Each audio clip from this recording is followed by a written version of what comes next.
Welcome back.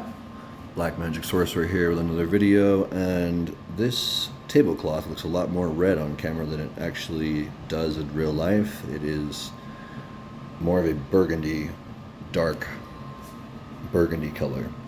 It's kind of strange. Anyway, I have been putting off the inevitable, which is setting up an altar to La Muerta, and I've had her tapestry as something I use to honor her, but I just had this urge to do more for her and ask her to kind of open the gateway for me as far as mastering and starting to work more with the energies of death. So I have a couple of items on the altar that I think are special for me. I recently acquired this knife. I want to consecrate it to her. This is my ghost mask that I sometimes wear just for fun. I probably will use it as a implement for my ritual when I honor La Muerta. I found this really cool little scythe, and it's not super big. You can see it's just a mini scythe, but I thought that would be so awesome for her altar. Got her a brand new statue, and I don't know why. I didn't realize. I think she's made of wood, which is awesome because that plastic shit just falls apart. All of my plastic resin models of other gods have always had their weapon break or some shit like that. So I really like that fact that she's just a basic Grim Reaper, La Muerta, god of death, goddess of death. I have a little tarot deck that I got, which was a shock because I thought that it was going to be a full-size deck. It ended up being a mini deck, but it wasn't that expensive, so I'm like, whatever, it'll fit on the altar. And my favorite piece here is a 357 Magnum. Just letting her bless this gun so that hopefully I'll never have to use it in self-defense. Just something I like to do. Same thing with the knife. I think I'll incorporate these weapons into rituals. But I recommend the Ruger GP 100 for self-defense, for home defense. It is a really the knockback power of a 357 Magnum. You can't beat it. It'd be a great concealed carry gun for a man or woman. I would like to get a miniature version of this and qualify for my concealed very soon. So when things get bad, we have to buy guns.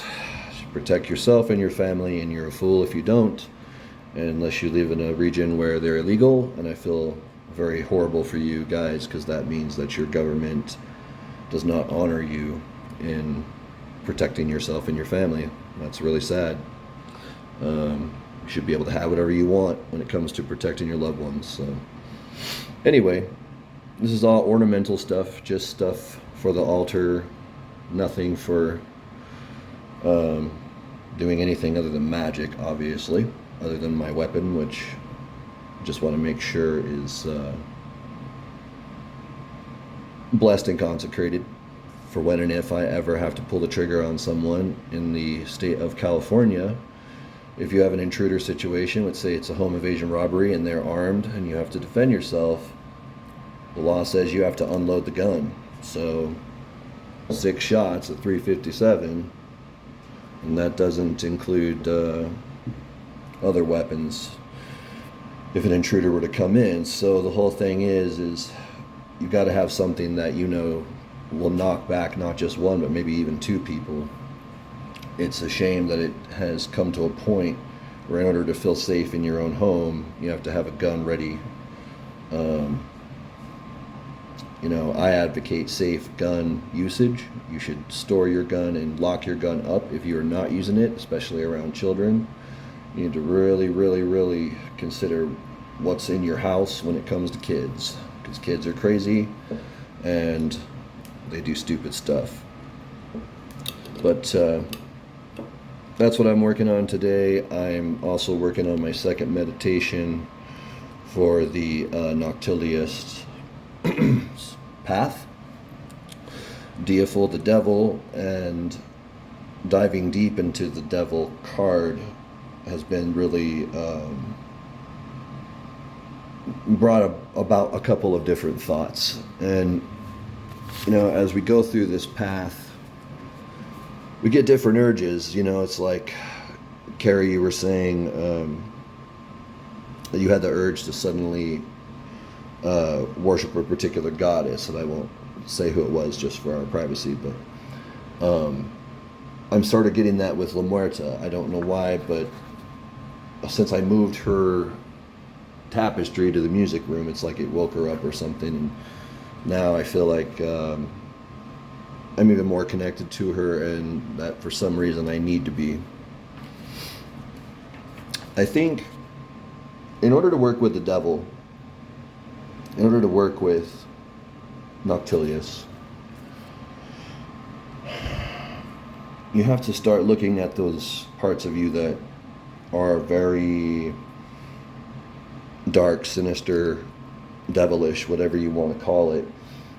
People like to say, it's their shadow or a dark part of your personality, like something that pisses you off to a point that you feel like you have to go remedy the situation yourself, or you have a acute sense of justice because you have this acute sense of hating the violence and corruption that a government can unleash on a people.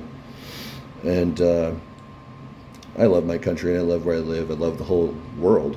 I wish that in these times with all this fucking communication, that people would stop being so ignorant, get on the internet, read about cultures, different backgrounds.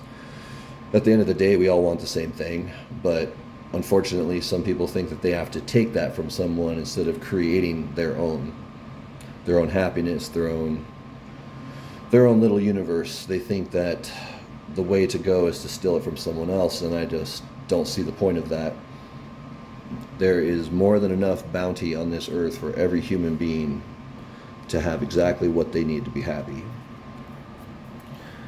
And when you're working with death, especially with, say, a loved one has passed on, and you're working with that energy, that horrible feeling that you have that this person is now just gone. Because at the end of the day, that's what a death is. That person is absent, they're gone. But we're still here, and it's hard to wrap your mind around that someone who used to walk this earth is no longer with us.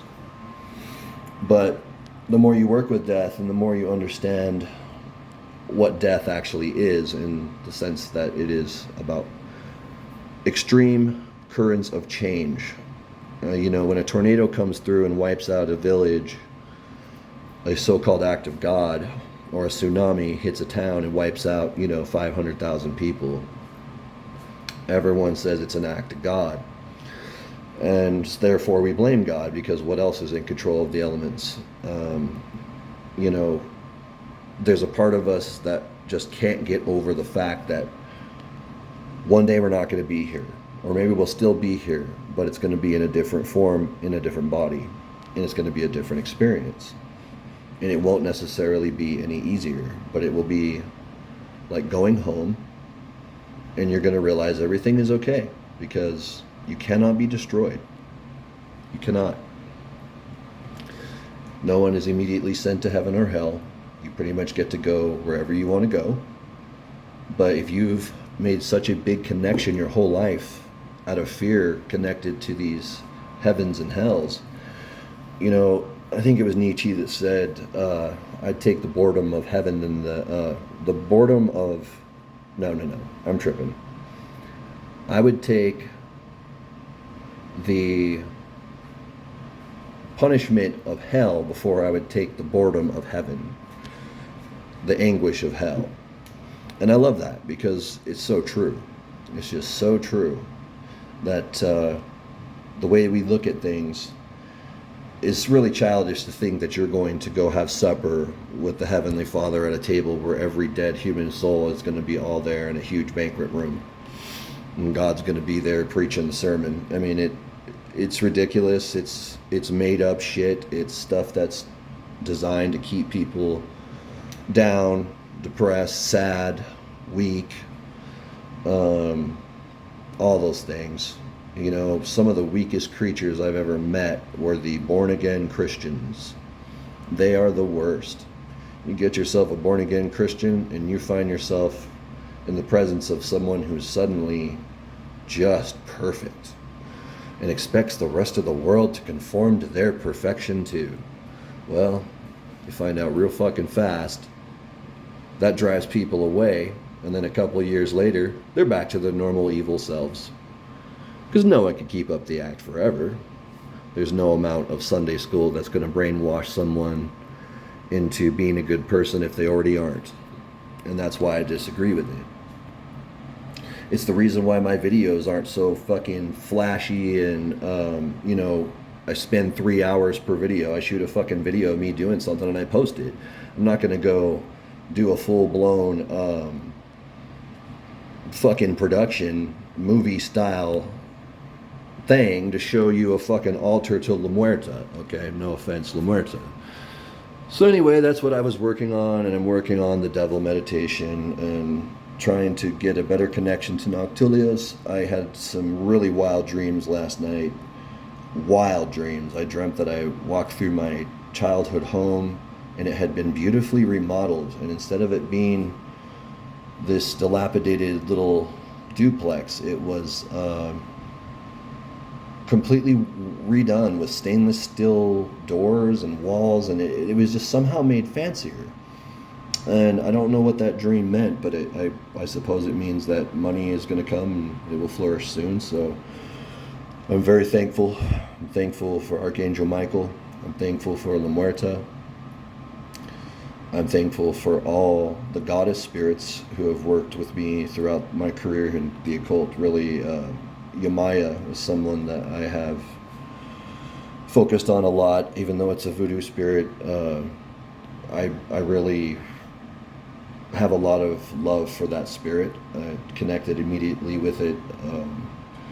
Upon calling upon it that night, I had a sexual dream about Yamaya, and that's how I knew that she was there and paying attention. So the gifts she's given me, I can't thank her enough. I put a little mojo bag in my car I carry with her image in it, and some shells that are sacred to her. And working with magic is just a lot about just taking a couple minutes out to acknowledge a spirit. I don't think spirits need to have an elaborate setup, even as elaborate as this. I really don't. I think it can be, you know, 2 or 3 items put on a very clean, nice table with maybe an offering plate with some food. The incense I've put here is an offering to her. It's all an offering to her. It's all in honor of her. But I think really it's about gaining a spirit's trust and letting them know that I'm here to understand and learn. I'm not here to demand anything. I just want to know more about the universe, and I want to know more about death, and I want to know more about how to work with that current, because what force in the universe is more powerful than the power of death? The devil, I think, when we look at something that symbolizes 100% evil, it's followed by death. Misery, torture, suffering, disease, sickness, famine, murder, rape, you name it, we all attribute to the devil, but they're also all leading up to and side effects of death. Addiction. La Muerta can really help with addiction, and that's one of the reasons I'm focusing more on the female spirits, is because I've always felt like I really connect with the feminine forces very quickly, as where the male forces are more standoffish, or I dare say just take more time to earn their trust. I've always approached the female entities like as if they are a mother figure. And it's just fun. It's fun to do something once in a while for a spirit that you haven't worked with in depth, and then take note of your dreams and stuff. So I haven't engaged in any prayers with her or anything serious other than just setting up her altar, because I'm not really ready to do what I would call a formal initiation with her, but I'm setting her up and letting her know that there's going to be future work, and I think we're going to need this lovely, incredible, powerful force to be on my side a lot more. So anyway, dark blessings, my friends. Don't be stupid. If you are in a violent neighborhood and you have children and a wife and loved ones, whoever you live with, whatever you're protecting, even if it's your damn cat, go get yourself a nice 357 Magnum. Because if someone wants to break in your house and kill your cat, they deserve to have their head blown off. Dark blessings.